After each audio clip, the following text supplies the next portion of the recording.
특별히 지난주에도 우리가 잠깐 이야기했지만은 그 예수님 겟세마네 동산에서 예수님께서 기도하시던 그러한 부분, 그 부분을 또 우리가 생각하면서 은혜 받았고, 그 예수님의 기도가 끝날 무렵에 이제 오늘 말씀에 바로 전해 보게 되면 가룟 유다를 앞세워서 대제사장들과 또 백성들의 그 장로들에게 파송된 그 사람들, 많은 무리가 그 막대기와 칼과 막대기를 가지고 나타났다라고 증거하고 있습니다. 예수님을 잡으려 했던 거죠. 그래 베드로가 칼을 빼서 제사장의 종 말고의 귀를 내리쳤습니다. 잘라버렸어요. 예수님이 낫게 해주셨지만 예수님이 뭐라고 답변을 하셨냐면, 천군 천사가 이 문제 해결을 못하겠냐, 천군 천사가 와서 이것이 문제나 될 법한 일이겠느냐, 그런데 그러면 성경의 말씀이 어떻게 응하겠느냐, 이 말씀을 하시죠. 너무 귀한 말씀을 해주세요. 예수님께서 그렇구나, 예수님이 아버지 삼위일체 하나님이시지만 아버지의 그 뜻을 순종하시는 그 모습을 보여주고 계시는구나. 하나님의 말씀이 또한 말씀대로 선포된 대로 예언된 대로 그대로 이루어지고 있음을 말씀해 주고 계시는구나. 우린 그것을 알 수가 있죠. 결국 예수님을 버리고 제자들은 다 도망가 버렸어요. 그리고 예수님은 밤새 끌려다니시고 고난을 고통을 당하기를 시작을 하셨습니다. 대제사장 가야바 앞에 가게 됐는데 벌써 그 사람들은 그 예수님을 죽이기로 작정하고 어떻게 하면 더 죽이는 것이 합당하다는 것을 드러낼 것인가를 그들은 연구하고 있었습니다. 예수님은 아무 말씀도 하지 않으시고 당하고 계셨어요. 그때 베드로는 멀리서 어떻게 이 일이 끝날 것인가, 그러니까 이 베드로는 이 일이 이제 끝난다, 끝이다라고 그렇게 생각을 했던 거예요. 그래서 어떻게 이것이 끝이 날 것인가를 멀리서 하인들과 함께 보고 있었습니다. 참으로 용감한 사람이에요. 어떻게 보게 되면 이 베드로는 참 용감한 사람이라. 사람들이 예수의 얼굴에 침을 뱉고 손바닥으로 때리면서 선지자 노릇을 하고 그리스도의 노릇을 하라고 그렇게 하는데, 그때도 베드로는 멀리서 다른 사람들과 함께 아무 일도 없었던 것처럼, 나는 아닌 것처럼 그렇게 지켜보고 있었기 때문입니다. 어떤 마음이었을까? 하지만 그 겉모습은 그랬다 치더라도 그 베드로의 그 중심에 어떤 일들이 일어나고 있었을까? 어떤 마음이었을까? 그러나 그 다음에 생긴 일이 베드로의 마음을 그대로 알려줍니다. 그리고 베드로의 이 답변을 통해서 또한 그가 다시 돌아와서 진짜 제자가 되어 살아갔던 것을 다 나열해서 비교를 해보게 되면, 비교해보면서 우리는 어떤 생각으로 어떤 마음으로 예수님을 바라보고 살아야 될 것인가, 베드로의 이 모습을 보면서 또 그가 어떻게 변했고 어떻게 주님을 위해서 살아갔지만 그 모든 과정들을 다 생각할 수 있으면, 특별히 오늘 이 예수님을 멀찌감치 보면서 지켜보면서 했던 그러한 이야기들, 이것을 보면서 우리도 어떻게 하나님을 바라보고 이 세상을 살아가야 되겠는가를 알 수 있다는 거예요. 밖에 뜰에 앉아있던 베드로, 그때 한 여종이 오게 됩니다. 그 복음서에 다 똑같이 동일하게 나오죠. 한 여종이 나와서 베드로에게 이야기합니다. 너도 갈릴리 사람 예수와 같이 있었지? 그렇게 이야기를 하죠. 너 그때 저 예수를 따라다니며 같이 있었지? 사람들 앞에서 큰 소리로 말합니다. 그때 베드로는 뭐라고 답변을 하냐면, 도대체 당신이 네가 무슨 얘기를 하는지 내가 잘 이해가 되지 않는다, 이렇게 이야기를 해요. 아주 베드로가 처세술이 좋았나 봐요. 좀 성격이 그런 거에 비하면은 어떻게 그렇게 할 수 있었을까? 우리는 그렇게 생각이 되죠. 하지만 여기에 도대체 내가 무슨 말을 하는지 내가 이해가 되지 않는다. 자리를 옮겼습니다. 그랬더니 이번에 다른 사람이 또 이야기해. 이 사람이 뭐라고 이야기를 하냐면, 이 사람이 나사렛 예수와 함께 있었던 사람이다. 이건 더 확실해지잖아요. 크게 소리칩니다. 더 크게 외쳤어요. 확신 있는 그러한 이야기를 합니다. 나사렛 고향 더욱 확실하다.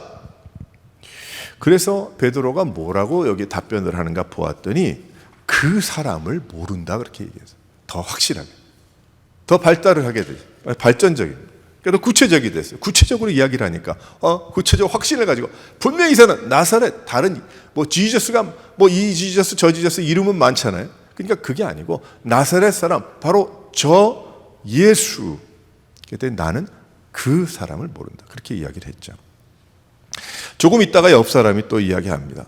너도 진실로 그 도당이라. 내 말투가, 내 말소리가 너를 증거한다. 그렇게 이야기했어요. 그러니까 가만히 생각했습니다. 저는 사투리를 썼나? 아니면은 뭘 했을까?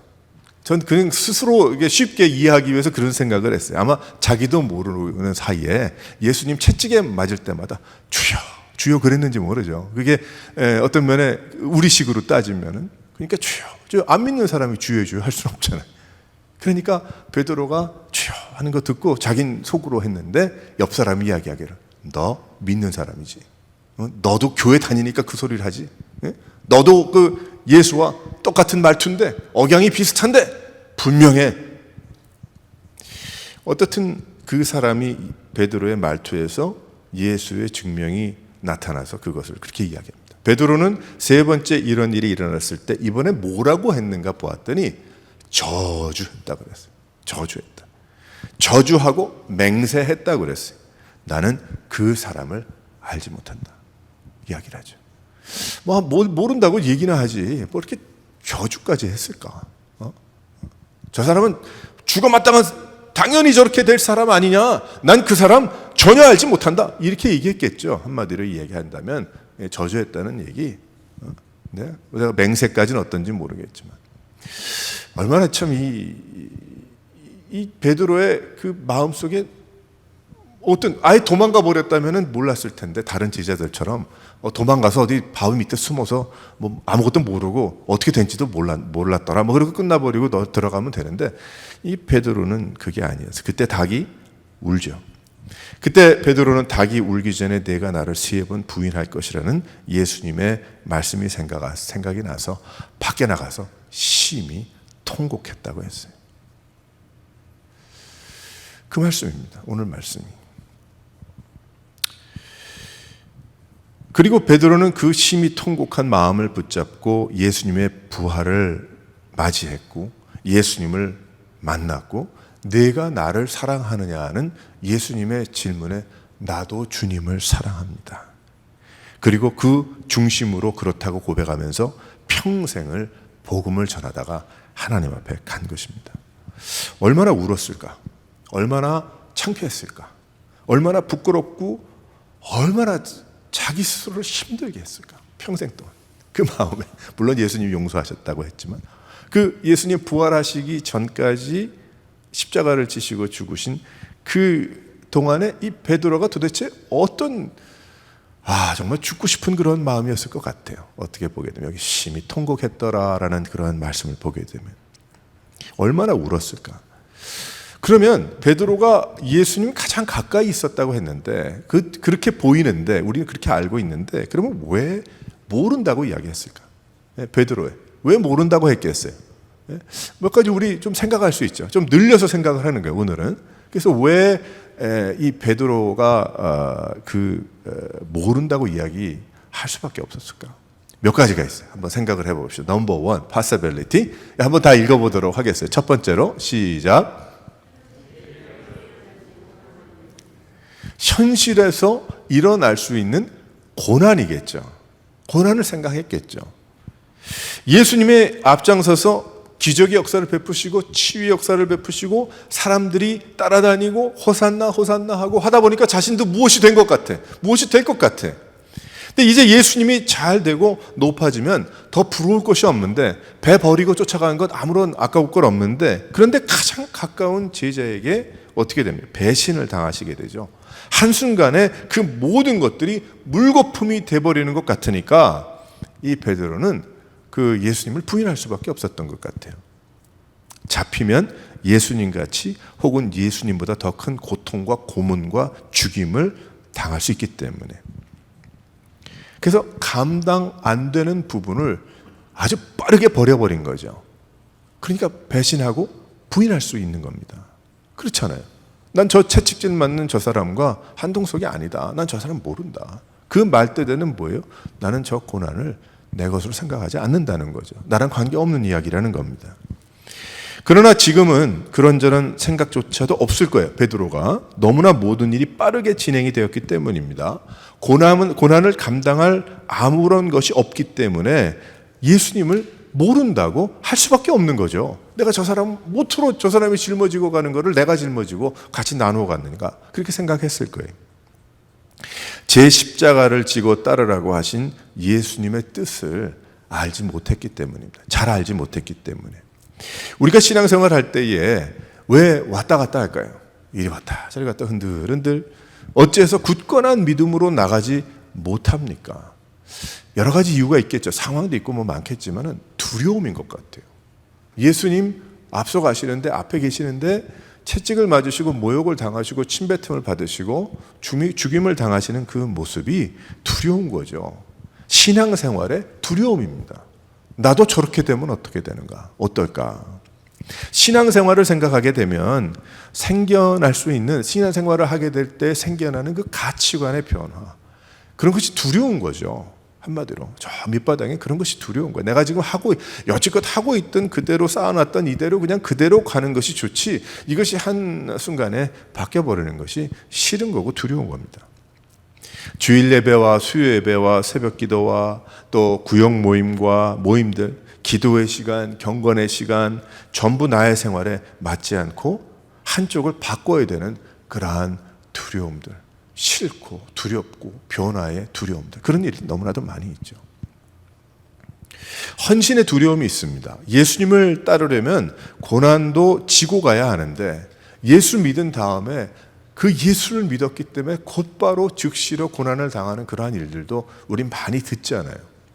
예수님을 믿으면 뭐 다 백만장자가 금방 되더라, 그렇게 생각하는 사람이 있는지 모르겠지만 없겠지만은, 하지만 예수를 믿는다는 것은 그런 거 아닙니까? 그런 거를 뛰어넘은 일들 아니겠어요?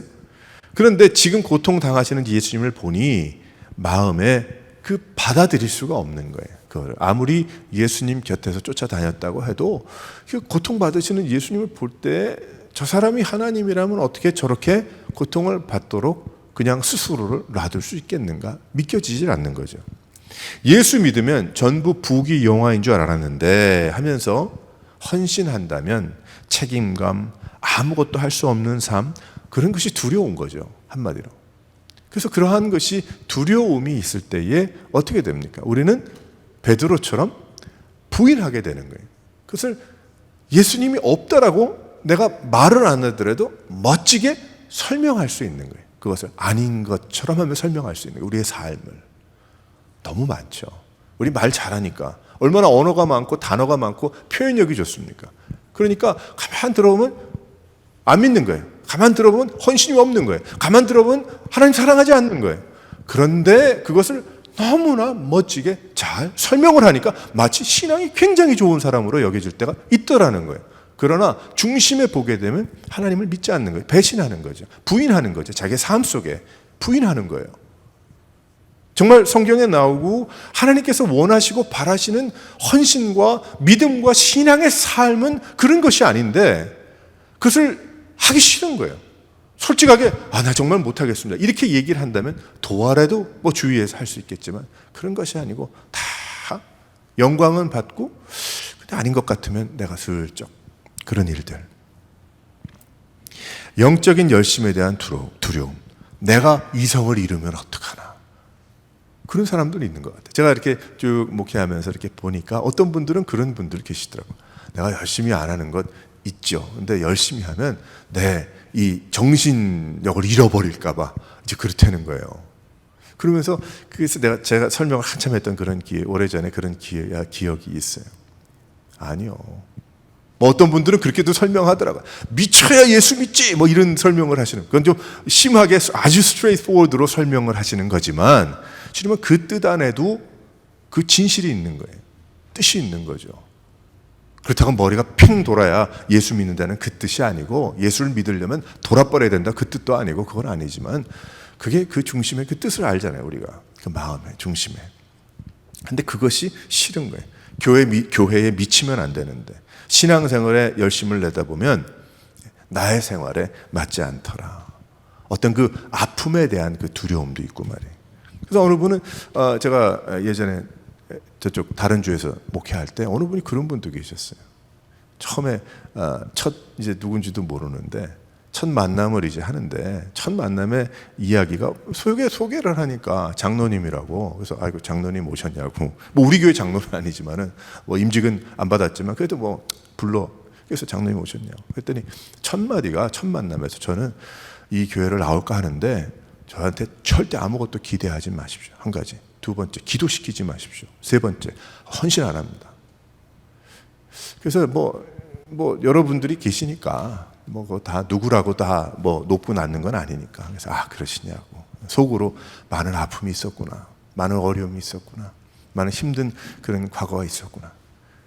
근데 한 몇 년 같이 하면서 그래도 많이 마음이 열리고 그래도 나중에는 말같이 그렇게 하지 않으시는 그런 모습 보면서 한편으로는 그래도 성숙한 분이구나 이렇게 생각을 했어요. 그 당시는 처음 만났을 때는 아픔이 있었으니까 이렇게 얘기를 했고 나중에 보면서 하지만 우리가 그런 경우들이 있다는 거예요. 그러니까 어떤 그런 것에 대한 두려움, 어떤 나의 가치관이나 어떤 신앙생활의 헌신에 뭐 등등 세상과 단절될 것 같은 친구와 단절될 것 같은 자신의 생각과 계획과 끊어질 것 같은 현실에 대한 두려움 그런 것이 있더라는 거죠. 세상 사람들과 구분되는 아픔이 싫어서 그 이유는 기복적인 그러한 생각, 나의 마음속에 어떤 종교적인 의식 또한 예수 중심의 신앙생활이 아니라 나 중심적인 어떤 그러한 신앙생활을 이어가려고 할 때 그건 종교생활이고 그것이 어떻게 됩니까? 나중에 예수님 십자가를 지고 가시는 그 모습을 볼 때 내 것 아니라는 거예요. 나는 저 모습 나는 안 믿고 난 저 모습을 위해서 내가 믿고 교회 나오는 것이 아니라고 이야기하는 거죠.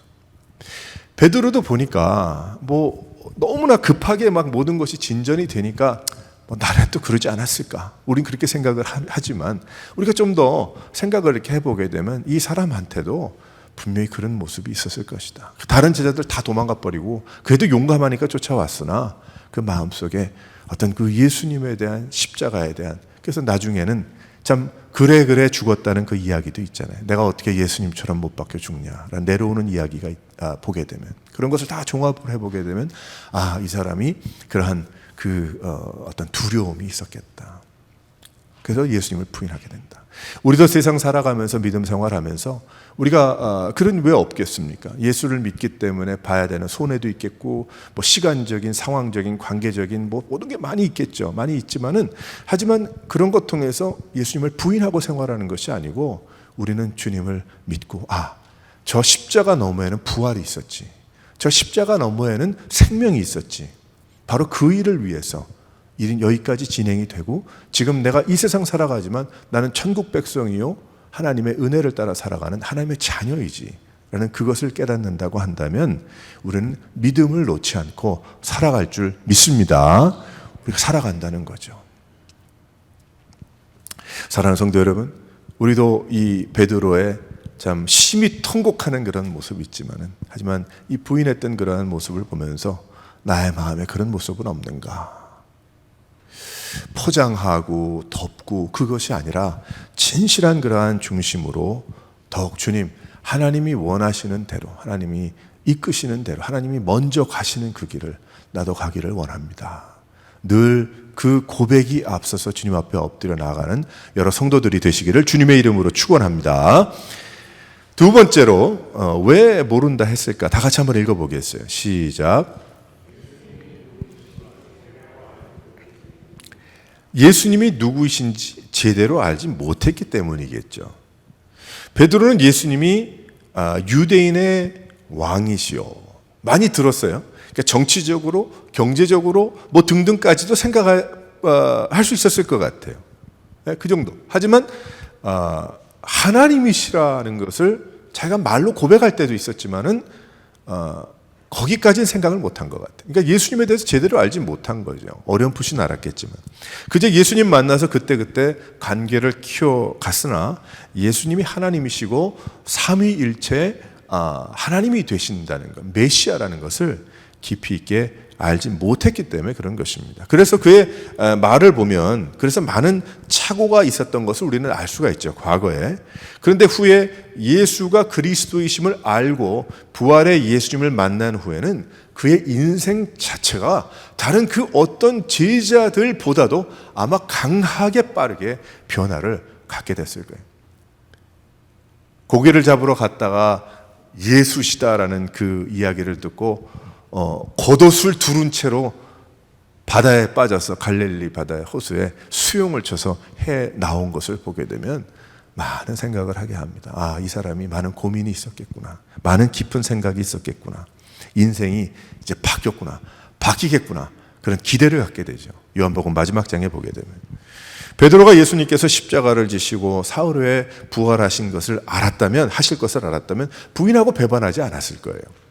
예수님께서 구약의 메시아이심을 알았다면, 또한 예수님께서 성령으로 나에게 임하실 구세주라는 것을 그 베드로가 알았다면, 예수님께서 온 우주의 만물을 지으신 말씀이 육신이 되신 그러한 분이라는 것을 알았다면, 예수님께서 나를 택하여 세우시고 비전을 주셔서 복음을 전케 하시는 그런 하나님이라는 것을 알았다면, 하나님이신 예수님을 내가 만났고 그 하나님이 나를 사랑하시되 내 대신 죽으시기 위해서 십자가를 지시는 그 광경이라는 것을 베드로가 알았다고 한다면 베드로는 부인할 수 없었을 거예요. 그 사람이라고 이야기할 수 없었을 것이고 저주할 수 없었을 것이고 맹세할 수 없었을 것입니다. 모른다고. 인간의 모든 죄악을 담당하시는 거룩한 시간인 것을 베드로가 알았다면, 바로 그 모욕을 당하시고 채찍을 맞으시고 침뱉음을 당하시는 예수님의 그 시간이 얼마나 거룩한 시간이고 구약에 말씀하신 그 일이 그냥 그대로 생방송으로 이루어지고 있는 그 자리에 자신이 있다는 것을 베드로가 알았다면 그 베드로는 부인할 수 없었을 것입니다. 그는 예수님을 부인할 수 없었을 것입니다. 우리도 얼마나 많이 예수님을 부인합니까? 나는 그 사람을 알지 못하노라고 말하는 것 같이 우리가 살 때가 얼마나 많이 있습니까? 얼마나 많이 있어요.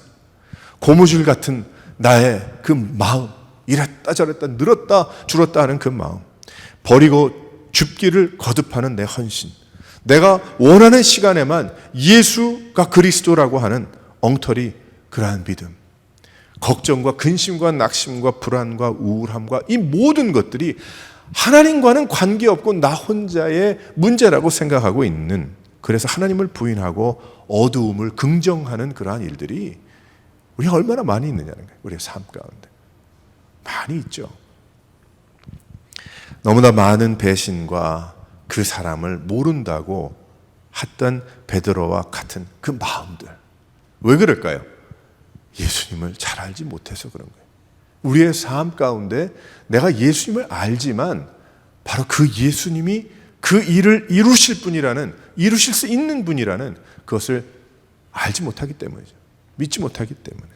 그 이유는 예수님이 어떤 분인지 제대로 몰라서, 예수님께서 위로와 회복과 치유와 또한 은혜의 하나님이시라는 것, 항상 나와 함께 하시고 나를 사랑하셔서 십자가를 대신 지셨다는 그 사실을 우리가 머리로는 알지만 우리 가슴으로 알지 못하고 우리가 그것을 믿지 못하기 때문에 예수가 누구인지를 모르는 것입니다.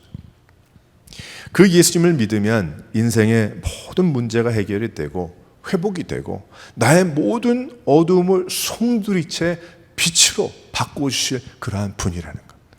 예수님이 그렇게 설명하시고 비유하시고 보여주시고 조그만 빛이 생겨날 때 어둠이 싹 물러간다는 건 모르느냐라고 말씀하신 그 모든 것들, 그것을 마음에 담지 아니하고 그것을 나의 삶과 연결시키지 못하고 바로 그 예수님이 나의 하나님이신 것을 내가 알지 못할 때 어떻게 됩니까? 어려움이 있고 이런저런 일들이 생겨날 때 부인하는 거죠. 그리고 예수님을 배반하는 거죠.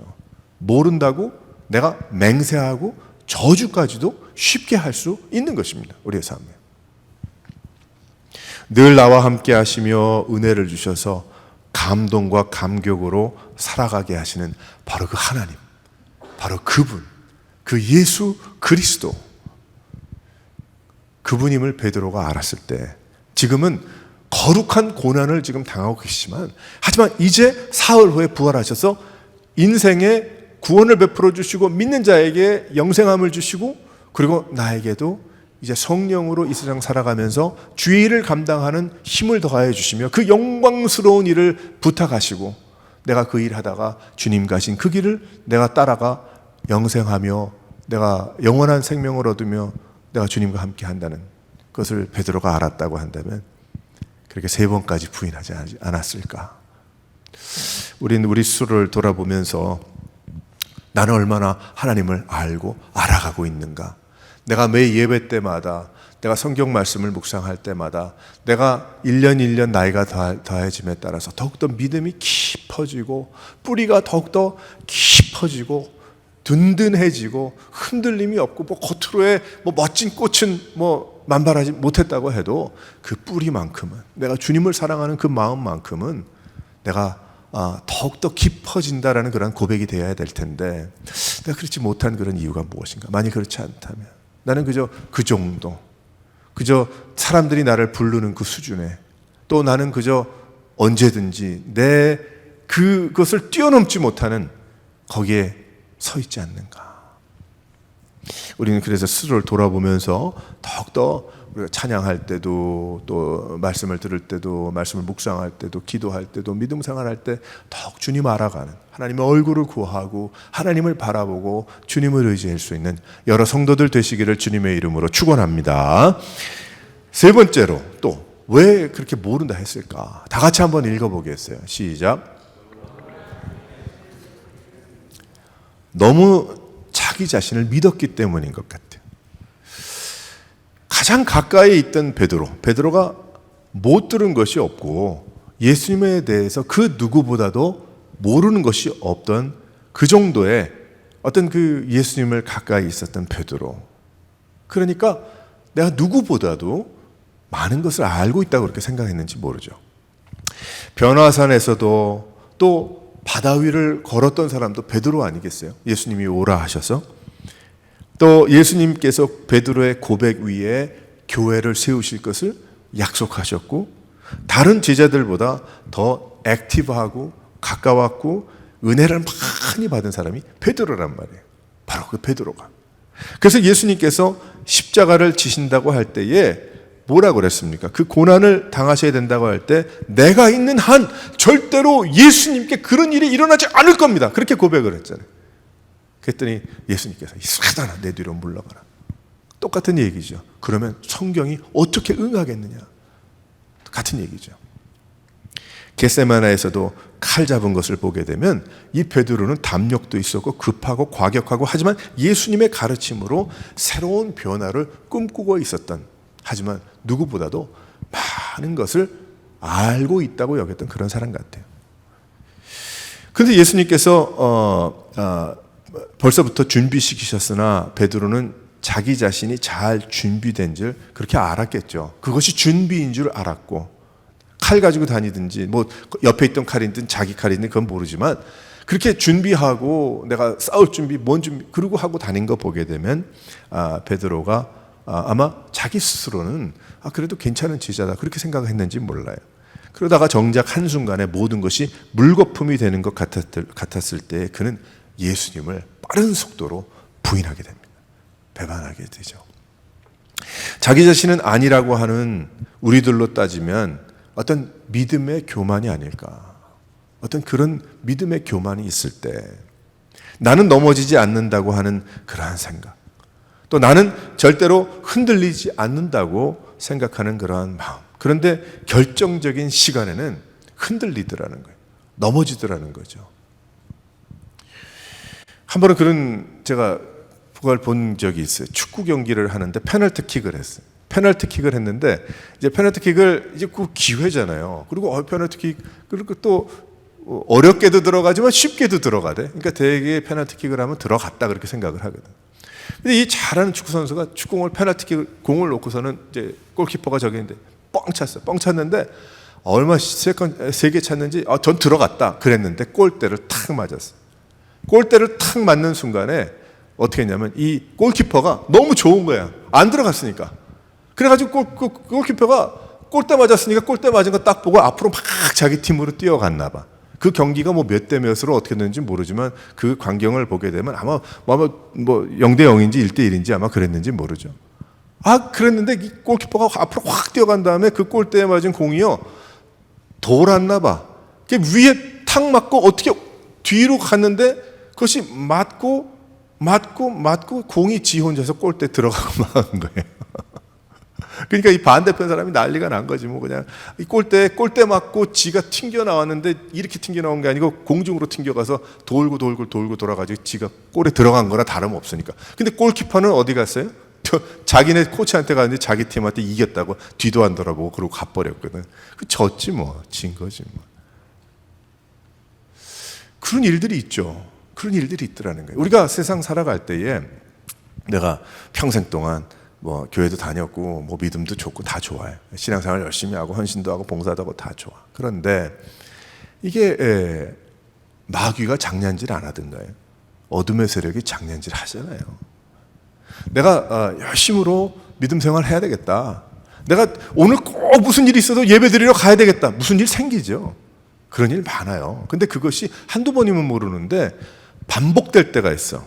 그러면 그것이 약한 부분인 거예요. 내가 쉽게 포기하는구나. 그게 약한 부분인 거예요. 그러니까 이겨야 되는 거예요. 그것도. 내가 꼭 어떤 면에 은혜를 받고 내가 하나님 앞에 올해는 말씀 읽어야 되겠다. 10시부터. 근데 어떻게 되던 거예요? 하루 이틀은 괜찮은데 3, 4일 되면 꼭 10시만 되면 무슨 일이 생기죠. 뭐 전화가 오든 9시 45분에 전화가 오든지 뭐 다툼이 나든지 뭔 일이 생겨. 그래서 뭐 내일 하지. 그래서 실패한 일이 한두 번이 아니잖아요. 우리 다 알잖아요. 그런 일 뭐 다 있으니까. 뭐 저도 있었고 과거에. 그러니까 그게 뭐예요? 그게 나의 연약한 부분인 거예요. 그러면 시간을 옮기든지 내가 쉽게 그런 전화가 오든지 내가 혹은 무슨 일이 생기든지 거기에 내가 넘어가는구나. 쉽게. 그것이 나의 약한 부분이구나. 왜 그 생각을 하게 돼요? 믿음 생활 해야 되겠으니까. 은혜를 받아야 되기 때문에. 하나님을 믿음이 더욱더 성숙해 나가야 되겠는 차원에서 볼 때에 나의 연약한 부분이 그렇다는 거예요. 그런 일들이 있단 말이에요. 교회에도 직분이 없을 때는 열심히 다녀요. 그런데 이 직분이 잘못된 건 아니고 참 좋은 거지만 어떤 분 이런 분도 봤어요. 직분을 받으니까 신앙생활이 뭐 제가 판단할 건 아니라 정체되는 것 같아요. 더 이상 은혜를 못 받아. 그 누가 은혜 받지 말라고 그랬어요? 자기가 안 되는 거예요. 자기가. 그게 정말 엎드리고 좀 겸손하고 막 섬기고 말이에요. 이게 안 되는 거예요. 이게. 그게 안 되면 은혜 못 받는 거지.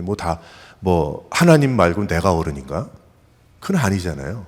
주님의 교회라는 것은 다 섬기는 것이고 형제와 자매들인데 그게 안 되는 거예요. 그러다 보니까 어떤 면에 내가 믿고 있는 어떤 내가 이 정도, 내가 무엇, 등등 여러 가지. 그러니까 나중에 이런저런 일이 생길 때에 이게 제대로 안 되는 거예요. 제대로 가지 못하는 거지. 누굴 믿어요? 하나님을 믿어야 되는 거예요. 누굴 믿어요? 하나님을 믿어야 돼요. 하나님. 예수 그리스도를 믿는 거예요. 성령님을 의지하는 거예요. 우리가 나를 믿는 거 아니에요. 나는 믿지 못할 세상에 아마 글쎄 내가 나를 믿는 건 중요하지만 어떤 면에 보게 되면 이게 믿지 못할 사람이 내 스스로구나. 내 마음이 왜 이렇게 요동할까? 그래서 마음을 굳게 하여 주시옵소서. 굳은 마음 주시옵소서. 근데 우리가 찬송하고 기도하는 거죠. 그렇기 때문에 왜 그러겠어요? 이 베드로도 어떤 면에 자기 자신의 어떤 그런 거를 잊지 않았겠어요? 그러니까 자기가 그거를 생각을 했으니까 예수님 고난을 받는 데까지 갔지. 다른 사람들 불 쬐고 있어. 자기도 불 쬐고 있었고 뒷짐지고 같이 있었지. 자리 옮겨가 저 사람들이 나 아는 척하니까 자리 옮겨가지고 거기서 또 예수님 어떻게 되나 끝까지 봐야지. 그렇게 했겠죠. 자기가 만약에 자신이 없고 나는 도망가고 말할게. 오히려 이런 부분들 나는 이런 부분들은 없는가? 내가 어떤 믿음의 교만이나 내가 어떤 자만 어떤 뭐 등등 내가 있으면 뭐 내가 하면 뭐 이런 거는 혹시 없는가?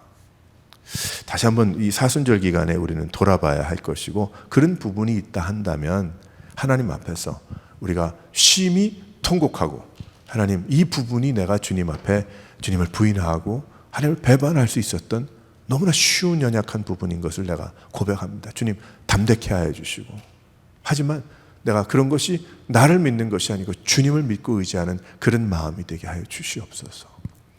이 마음과 중심으로 나갈 수 있는 여러분들이 되시기를 바랍니다. 그래서 우리가 살다가 참 좋으신 하나님은 우리가 그렇게 실수를 해도 심히 통곡하니까 또 고쳐서 쓰시더라고. 하나님이 또 이 베드로 고쳐서 쓰시더라고. 아침에 배고프겠다고 고기 구워주시고 말이야. 또 묻고 짓궂게 예수님도 한 번 물어보시죠. 3번씩 물어보시고, 베드로에게 내가 나를 사랑하느냐, 나를 못 믿으시는구나, 뭐 그런 생각도 할 수 있겠지만은 그것이 아니라 하나님의 사랑이고 예수님의 사랑이죠. 우리를 향하신 하나님은 여러분 사랑하십니다. 여러분 사랑하시고 우리의 연약함도 아시고 우리의 실수함도 아시겠죠. 하지만 중요한 것은 우리가 얼마만큼 심히 통곡할 줄 아는 그러한 인생인가, 하나님 앞에 엎드릴 줄 아는 그러한 생각, 마음들인가. 우린 그것을 다시 한번 생각하면서 주님 앞에 늘 엎드리고, 하나님 내가 기억이 안 나는 것까지도 잘못했습니다. 어떤 경우 그렇게 되더라고요.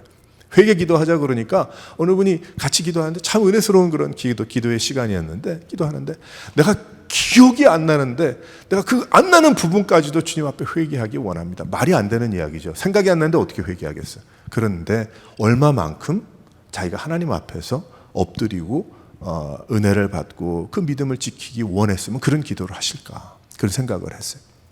우리는 이런 마음을 가지고, 이 베드로의 실수가 그래서 실수했다 그것이 아니라, 베드로가 참 이렇게 보여준 실수가 결국 우리에게는 약이 되고 우리에게는 헌신이 되어서 더욱더 하나님 기뻐하시는 귀한 믿음의 삶을 살아갈 수 있는 여러 성도들 되시기를 주님의 이름으로 축원합니다.